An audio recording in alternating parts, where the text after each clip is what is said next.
سارا کو بہت پیارے تھے۔ ان کی جو والدہ تھی حضرت حاجرہ وہ صرف دودھ پلایا کرتی تھی، باقی ان کی پرورش، ان کو اٹھانے کی ذمہ داری جو تھی وہ حضرت سارا رضی اللہ تعالیٰ عنہ۔ حضرت ابراہیم علیہ السلام آپ چھپ چھپ کر پیار فرماتے تھے کہ حضرت سارا کو غیرت نہ آئے۔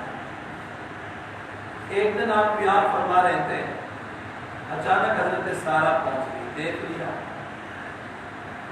غیرت آ گئی، غصے میں پڑ گئی، فرمانے لگی اس وقت تک میں راضی نہیں ہوں گی جب تک آپ اس کو اور اس کی والدہ کو جنگل بیابان میں چھوڑ کر نہ آؤ۔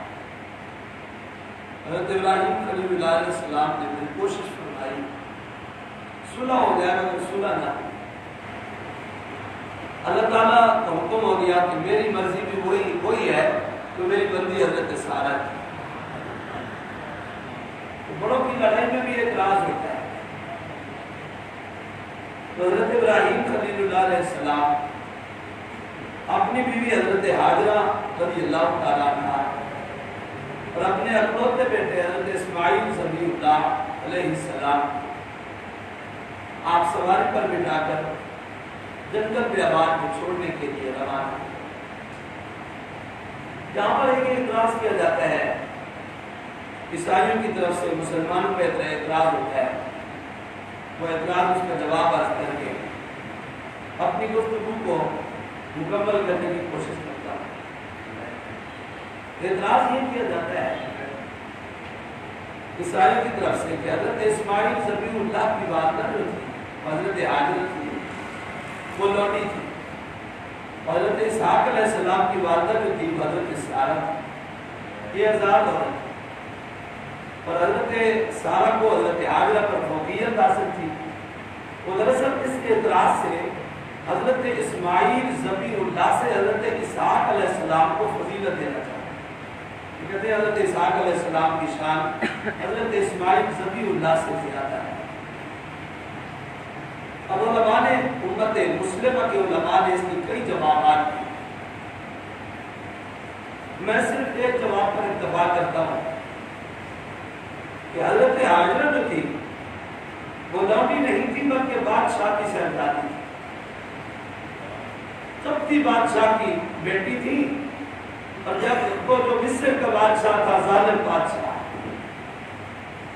جو حسینہ جمیلہ عورت اس کے ملک میں داخل ہوتی تھی وہ اس کے ساتھ برائی کرتا تھا، اگر اس کے ساتھ اس کا شوہر ہوتا اس کو قتل کروا دیتا، بھائی اور باپ ہوتا تو اس کو چھوڑ دیتا۔ تو یہ اس بادشاہ کی بیٹی تھی۔ جب اس نے حضرت سارا کی کرامت دیکھی تو اس نے فیصلہ کیا میری بیٹی دوسری جگہ شہزادی بن کر رہے، اس سے بہتر ہے کہ اس خاتون کی نگرانی بن کر رہے۔ حضرت سارا کی کرامت کو دیکھ کر اتنا متاثر ہوا، اس نے کہا دوسرے گھر میں شہزادی ملکہ بن کر رہنے سے بہتر ہے اس پاکیزہ عورت کی خادمہ بن کر رہے۔ تو اس لیے اس نے اپنی شہزادی حضرت سارا کے ساتھ بھیج دی۔ یہ لونڈی نہیں تھی، بادشاہ کی بیٹی تھی، بادشاہ نے بطور ہدیہ حضرت سارا کو عطا فرمایا ان کی کرامت سے متاثر ہو کر۔ تو ان کو لونڈی کہنا یہ صحیح نہیں ہے۔ علماء نے دوسرا جواب یہ بھی دیا کہ حضرت عمر بن عاص رضی اللہ تعالیٰ جو فاتح مصر ہیں، انہوں نے جب مصر پر حملہ کیا تو ایک موقع تھا کہ مصری لوگ اکٹھے ہو رہے تھے، آپ نے انہیں خطاب فرمایا، ابھی مصر فتح نہیں ہوا تھا، مسلمانوں نے اس پر حملہ کیا ہوا، دوران خطاب آپ نے فرمایا ہے مصریوں مصر ضرور فتح ہوگا، کیونکہ میرے آقا کی زبان مبارک سے یہ کلمات نکل چکے ہیں کہ مصر فتح ہو، تو میں کچھ بھی ہو جائے حضور نے فرما دیا ہے مصر فتح ہوگا۔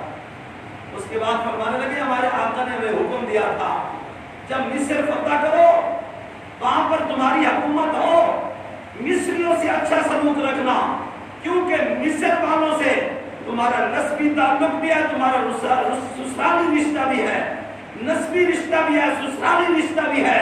اب مصری جو تھے وہ سن کر کہنے لگے یقینی بات ہے اس رشتے کو اللہ کے نبی ہی جان سکتے، بڑی دور کا رشتہ ہے، اتنا دور والے رشتے کو نبی ہی جان سکتا ہے، تو حضرت عمر بن عاص رضی اللہ تعالیٰ عنہ نے سرکار عالم صلی اللہ علیہ وآلہ وسلم کی بتائی ہوئی بات بیان فرمائی.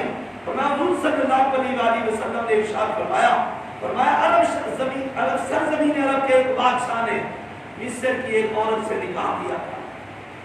اب وہ ملکہ تھی، شہزادی تھی. عین شمس کے لوگوں نے حملہ کیا اور ہمیں مغلوب کر دیا، بادشاہ کو قتل کر دیا. جو دادی آئی ہوئی تھی مصر، جو ملکہ بنی ہوئی تھی، اس کو قید کر کے لے گئے. اور میں یہی سبب بنا حضرت ہاجرہ جو تھی وہ حضرت ابراہیم علیہ السلام کے پاس. تو اس حدیث سے پاک سے بھی ثابت ہوتا ہے آپ لوٹی نہیں تھی بلکہ شہزادی تھی، ملکہ تھی.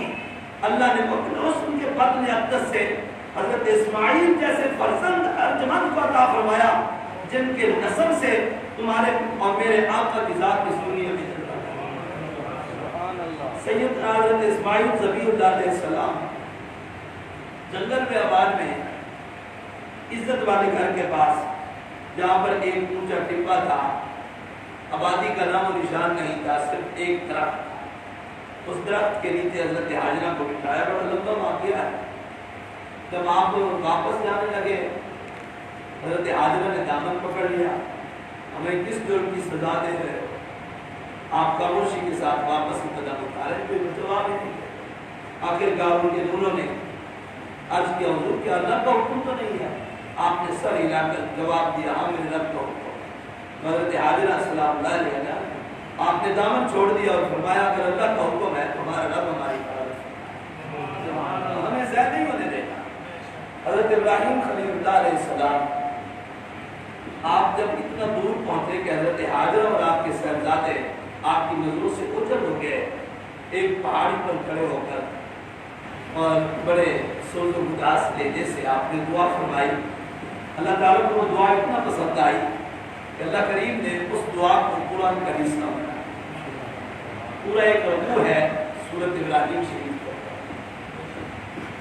اور اس دعا میں آپ نے اللہ کی بارگاہ میں عرض کیا اللہ میں اپنی اولاد میں سے کچھ حضرات کو، کچھ اولاد میں سے کچھ لوگوں کو، اپنی بیوی کو، اپنے صاحبزادے کو میری عزت والے گھر کے قریب بٹھا کر جا رہا ہوں میرے حکم سے.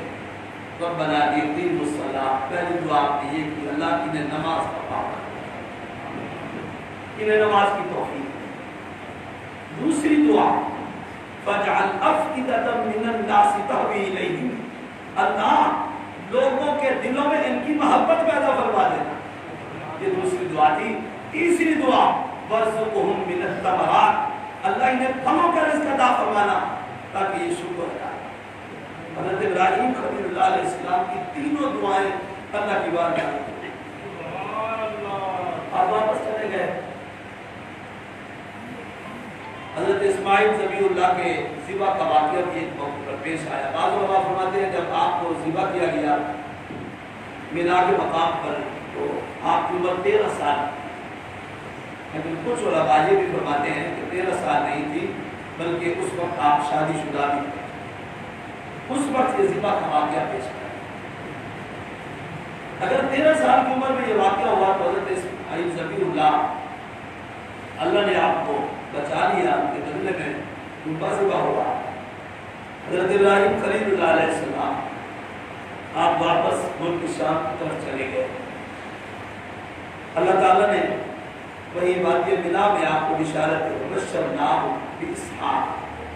اللہ فرماتے ہیں ہم نے اسماعیل علیہ السلام کی قربانی کو قبول کر کے ہم نے اسحاق علیہ السلام کی بشارت دی.